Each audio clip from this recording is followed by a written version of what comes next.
This just tastes like normal water. Gross.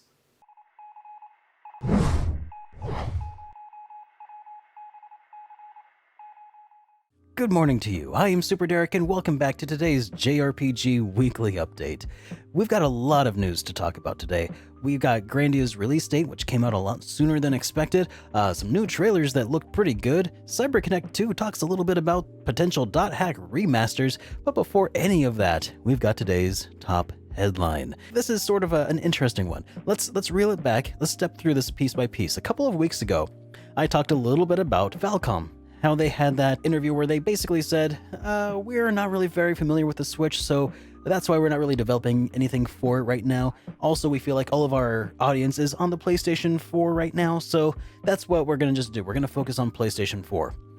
Which was kind of the final nail in the coffin of my hope, my secret hope, that they were still secretly developing Ys 9 for the Nintendo Switch, because it kind of looked like a game for the Switch. It just looked that way to me. No offense intended. Calm down. So on that subject, I was a little disappointed, but you know, that's fine. It just recently came out now that they are currently in talks with multiple publishers about potentially porting some games over to the Nintendo Switch. Here's actually the quote from Toshihiro Kondo. During an interview, he stated, quote, "We have talks in progress with multiple publishers regarding possible Switch games, but I can't tell you anything precise yet or if it will happen or not." So it sounds like they're still pretty early in talks about this sort of thing, which is fine. But at this point, we do already know that Falcom has a pretty tight-knit relationship with Nipponishi Software of America. They're currently handling the Trails of Cold Steel 3 localization. They handled the Ys 8 localization. Even though they botched it, they've kind of were able to recover a little bit from that and save some face. I know that a lot of people still really don't like this connection between Falcom and NIS America, but here's something kind of interesting. We know that these people are pretty close, right? And with XSEED kind of a shell of its former self with its mass exodus of its personnel in recent years, I wouldn't be surprised if it does go to NIS America, but all of that is still yet to be determined because of the fact that they are still actually talking with, quote, multiple publishers. That makes it pretty clear that they're not necessarily sold 100% on NIS America this time around, or NIS this time around, rather. So I guess we'll just have to kind of wait and see what happens, if anything. Well, we'll see.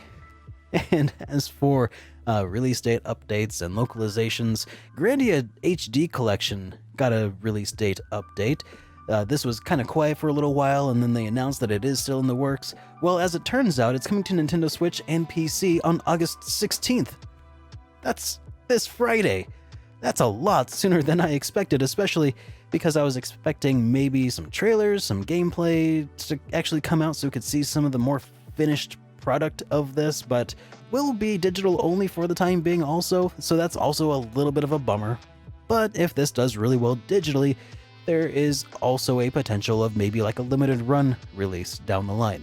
I have contacted Gung Ho, the publishers this time around, to see about maybe getting a review code so I can maybe talk about it this Friday. That would be really cool. Nudge, nudge, wink, wink. But I haven't heard back yet. So fingers crossed, and maybe we'll talk about it later on. Dragon Quest XI's Echoes of an Elusive Age Definitive Edition. That's a mouthful, isn't it? This port to the Nintendo Switch is also finally getting a release date here in the United States of September 9th of 2019. So that is also just around the corner. This enhanced release features new side quests for each of the playable characters, fully orchestrated soundtrack. It's also got that 16-bit mode that looks super awesome. And yeah, we have that to look forward to as well. We also had some other games that got announced, including Indivisible, which is a side-scrolling RPG by an indie developer called Lab Zero Games. It's a really pretty looking game. This game is releasing on Steam, PS4, and Xbox One here on October 8th of this year. And a Nintendo Switch release is also planned, though we don't have a date for that release just yet. And Mary Skelter 2. This is an Idea Factory dungeon crawler that is coming to the United States. This game will unfortunately also be digital only, at least for now. Maybe a limited run later on. So, on the bright side, though, this game will at least also contain Mary Skelter 1 for the people who missed out on the original release on Vita and PC, like I did. And this is also kind of like a creepy kind of looking game, so I feel like this would be a really good opportunity for you to pick up a twofer for your Halloween enjoyment, because it is coming to the eShop on October 22nd this year in the United States, and in Europe on the 23rd. We also got some new trailers that look really, really good. The Alliance Alive HD remaster, for instance, just got a new trailer. This is a remaster of a Suikoden-like RPG, and the reason I really want to make sure you know that this is sort of Suikoden-esque is because it's actually written by Yoshitaka Murayama, which you might recall from my reviews of the Suikoden titles. He was the writer behind Suikoden 1, 2, and 3. This game was originally released for the Nintendo 3DS, but I couldn't really talk about it because I don't have a way to capture any of that footage. So it's coming to Nintendo Switch, though in Japan, it has not yet been announced for the United States, or for the West for that matter, but it does seem likely since the majority of the expenses that would go into porting the game, the localization, has already been done. So they can pretty much just double dip on that, as far as I know. And then we also got a new trailer from Atelier Ryza. This new trailer features new characters, new environments, and new gameplay elements. It shows off some of like the crafting, and it looks like maybe some mining going on in this game. It looks very pretty. The game is coming to PlayStation 4, PC, and Nintendo Switch on September 26th this year in Japan, and then on October 29th, 2019, this year, it is coming to the rest of the world. And then we also got a new trailer from Greedfall. This is that third-person Western RPG that I talked about last, I don't know if it was last time, but a couple of times ago. It kind of looked kind of like a colonial-style RPG with like the garb and everything. So this is a game by Focus Home Entertainment, and it's got a new trailer that shows a lot of additional gameplay, because the first trailer was more cinematic. Now we're actually seeing a lot more of how the game will play, and based on what they're showing, it looks to me like kind of a mix of maybe Assassin's Creed and maybe a little bit of Souls. It's hard to say for certain, but it's also got maybe some sort of, it's got this tactical pause menu, kind of like VATS, I guess. I gotta say, I am very interested in this. It looks like it could be a lot of fun, and this game is coming to PS4, PC, and Xbox One here on September 10th of this year. So, in other news, CyberConnect2 responded to some fans who were requesting some remakes of the original quadrilogy of the Dot Hack games, that's Infection, Mutation, Outbreak, and Quarantine. So Hiroshi of CyberConnect2 responded that basically right now there are no plans for an HD remaster for these games. He says that the request would be most effective if you directed them to Bandai Namco, though, because they are the publishers who kind of have the ability to call the shots in this case.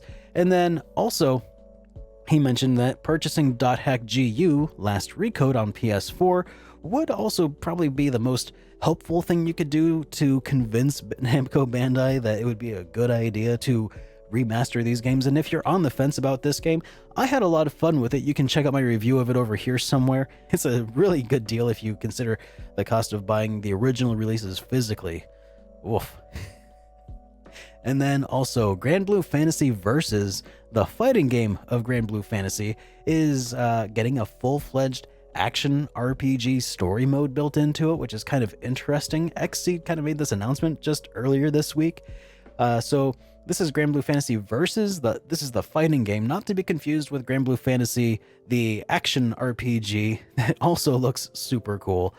But yeah, if you're at all interested in playing this game for the fighting game mechanics and you're watching this show, then hey, this RPG story mode might just be up your alley, so keep your eye out for that. And then in SuperDerek news last week, I finished up the 7th and final recap video from my 6th anniversary live Q&A live stream. And that was a lot of fun. The whole live stream was a lot of fun, but even chopping it up and editing them and adding gameplay on top of all of that was a lot of fun. And I'm glad that it looks like you guys also really enjoyed watching the majority of those things. So I think I will go ahead and maybe do another one of these sorts of live streams, maybe in December-ish, you know, maybe something like a holiday season, maybe a holiday themed live stream. That'd be kind of cool, right? So if you didn't get your question answered this time, then definitely just start thinking of what you want to ask for next time, and I'll do my best to answer them all then. I will probably go ahead and release the full unedited archive once I'm able to get YouTube to finish editing out all of the beginning technical difficulties that I had with it. We'll get there soon. I'm sure it'll be within the next few days. Now, we got some new RPGs coming out this week, starting with It'll Do. This is kind of a Zelda-inspired indie RPG, indie action-adventure RPG. It was originally released on iOS, PC, and the Wii U, and now it's finally making its way over to the Nintendo Switch, like the rest of the Wii U library. And then also there's this other game, I don't know if you've ever heard of it, it's called the Grandia HD Collection. It's whatever. No, but seriously, that's coming out again on the 16th, on Friday. So I'll go ahead and link my original reviews of the original releases of the games, and if you're interested in what I have to say about those there, most likely this is going to be a purchase that will interest you because, I mean, it is digital only, but it is also cheaper than collecting originals, so, you know, it's a trade-off. And hopefully I'll get a chance to talk about it more later on this week. Also, I wanted to take a moment to answer a voicemail that I got earlier today. Hey Derek, I'm a big fan of the show. My question is, when I was young, I was really bad at choosing games, and I was always really disappointed with the games when I got them home and switched them on. My question is, what is the game where you were most disappointed when you switched on and you were most hyped about, and was the biggest letdown? Thanks. The game that I was most disappointed by, I think, was probably the Granstream Saga. The Granstream Saga, for those who aren't familiar, is a game for the PlayStation that was made by a company called Shade. And Shade, in a previous life, had been known as Quintet, the Quintet who made Soul Blazer, Illusion of Gaia, and Terranigma. So you can tell why I had really high hopes going into this PlayStation RPG. Unfortunately, the transition to 3D was not kind to them, and it really just kind of... I mean, there was no way it was going to live up to my expectations after Terranigma anyway, but then the way it fell flat for me, because of my expectations, that was really what was just most disappointing to me. That and probably Lufia 1. Anyways, guys, the question of the week this week is, why do you play RPGs? Would you say it's for the escapism, the story, or the gameplay, or is it something else altogether that I didn't even mention here? I think that personally I play mostly just RPGs for their stories. Honestly, I'm a fan of turn-based combat. I'm a fan of action RPG combat. But if the story isn't there, I find it really difficult. I really struggle to stay invested in the game. So I feel for that reason, it's really just, it's at least 70% for the story. That's why I play. And that's also why I don't review games until I finish them, because the story is just that important. Anyways, guys, it's been a lot of fun this morning. Thank you so much for joining me. We should do this again next week. I think I will go ahead and do this next week, in fact. So if you liked what you saw here today, and if you're not subscribed, go ahead and get subscribed. And if you liked this video and you are subscribed, also maybe don't forget to hit the like button if you liked this video. If not, give it the old Australian thumbs up. And anyways, guys, take care, and I will see you all next time. Have a good day, everyone.